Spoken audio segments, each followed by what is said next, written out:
کے بارے میں مجھے پتا چلا کہ ساتھی اس کے گھر کھانا نہیں کھاتے کہ حرام کمائی. تو وہ بہت ڈس ہارٹڈ ہے. نیا نیا تبلیغ میں آ رہا تھا. میرا آگے کہیں سفر تھا, جماعت میں جا رہے تھے, کراچی سے آگے جانا تھا. تو میں نے اسے فون کیا کہ میں آ رہا ہوں, میں کھانا تیرے گھر کھاؤں گا. تو وہ کہنے لگا میرے گھر؟ میں نے کہا ہاں تمہارے گھر. پھر کہنے لگا میرے گھر؟ میں نے کہا ہاں تمہارے گھر. کہا واقعی میرے گھر؟ میں نے کہا ہاں واقعی تمہارے گھر. کہا یہ تو میرا تو گھر تھا, کوئی نہیں کھانا کھاتا, کہتے حرام ہے. میں نے کہا میں اتنا بڑا مولوی نہیں ہوں, میرا گزارا ہو جائے گا.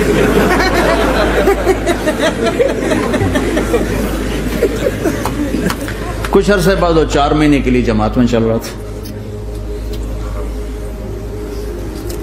لوگوں کو محبت. میں رائمنڈ میں بیٹھا تھا, ایک شخص آ گیا. کہا جی وہ مبارک سینما لاہور میں تھا, اس کا مالک آ رہا تھا چند دنوں سے رائمنڈ. آج وہ کچھ گھر سے لے کر آیا تو ایک دی وہاں کسی رائمنڈ میں کسی کو پیش کی, تو اس نے انکار کر دیا, میں نہیں کھاتا, آپ کی کمائی حرام ہے. تو بہت زیادہ شرمندہ ہو رہا. میں نے کہا اسے لے آؤ جلدی سے میرے پاس. وہ اس کو لے کر آئے. تو میں نے کہا جی کیا نام ہے؟ کہا جی ہارون.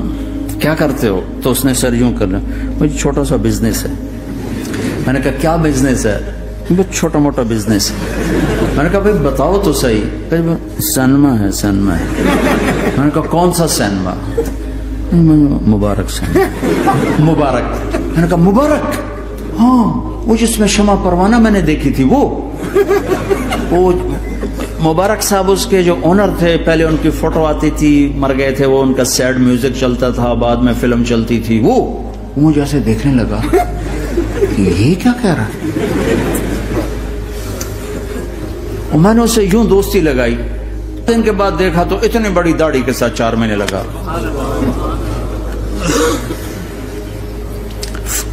لوگ فتوے دینے میں بڑی جلدی کرتے, بدگمان بڑی جلدی ہوتی.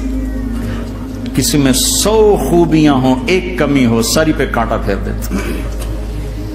میں اپنے ڈیرے میں تھا, ایک انجینئر پڑھا لکھا بڑا آ گیا. تم تبلیغ والے منافق ہو, تم تبلیغ والے جو ہے اوپر سے کچھ ہو, اندر سے کچھ ہو, یہ کرتے یہ کرتے یہ کرتے. شروع. میرے ڈیرے میں تھا, مجھے بولنا نہیں تھا, میرا مہمان تھا. مہمان تو جوتا بھی مارے تو ہمیں سہنے کا حکم ہے. میں چپ کر کے سنتا رہا. جب وہ سارا کچھ بول بیٹھا تو میں نے کہا بھائی صاحب اللہ تعالیٰ نے پرفیکشن نہیں مانگی, کاؤنٹنگ کہا ہے. کاؤنٹنگ کروں گا.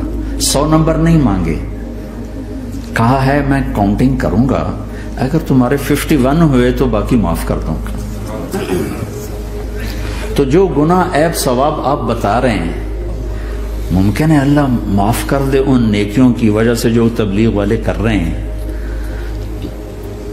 اور کسی کو برا کہنا یہ اپنے برا ہونے کی پہلی نشانی ہے. میرے نبی نے فرمایا کسی کے برا ہونے کے لیے یہی کافی ہے کہ دوسرے کو برا کہے. یہ میں اسے نہیں کہا, یہ ویسے آپ کو بتا رہا ہوں, اس کو یہ میں نے نہیں کہا, آپ سے عرض کر رہا ہوں کہ میرے نبی نے فرمایا کہ کسی کے برا ہونے کے لیے اتنا ہی کافی ہے کہ دوسروں کو برا سمجھو. میں نے کہا اللہ نے کاؤنٹنگ رکھی ہے, کاؤنٹنگ. اور میں نے کہا یہ جو حکومت پاکستان ہے یہ کوئی اتنی اچھی حکومت نہیں ہے, لیکن یہ بھی اپنے رعایا کے لیے اتنی رحم دل ہے کہ جو لڑکا 33 نمبر لے اس کو پاس کر دیتے ہیں. 67 نمبر نہیں لیے کوئی بھی نہیں کہتا کہ تو فیل ہے, سب کہتے تو پاس ہے, تو پاس ہے, تو پاس ہے. فیل ہونے کا تانا کوئی نہیں دے سکتا, پاس ہے. ٹھیک ہے. میں نے کہا اللہ اس حکومت پاکستان سے کروڑوں گنا زیادہ مہربان ہے. پتہ نہیں کون سی نیکی پہ مہربان اگر جاؤ, لیکن جو کہ مزاج بن گیا ہے تنقید. یہاں تک ایک کہنے اللہ جی ویکھو جی نور جہاں 27 رمضان مر گئی, شب قدر مر گئی. میں کہا اللہ تے کیس کرو, ہن جا اللہ تے مقدمہ کرو. بھائی نور جہاں 27 رمضان کو کیوں مر گئی؟ 27 رمضان کو کوئی آدمی اپنی مرضی سے مر سکتا؟ اتنی مقدس رات, اتنا مقدس دن, تو کوئی بات تو اللہ کو پسند آئی جو اس کی موت دی. لیکن ہماری عادت بن گئی ہے کمیاں پکڑنا, ٹانٹنگ کرنا, چھلنی کر دینا سینہ. اپنے اب دھنیے اپنی دھن, تجھے کیوں فکر ہے اے گل دلے صد چاک بلبل کی, تو اپنے پیرہن کے چاک تو پہلے رفو کر لے. کیوں اوروں کے عیب دیکھ دیکھ خود بھی اپنے غیظ و غضب میں اور اپنے حسد کا شکار اور کبھی بغض کا شکار؟ ارے اندھے بن جاؤ گا، مجھے کچھ نہیں نظر آتا، میں صرف خوبیاں دیکھوں گا، عیب نہیں دیکھوں گا.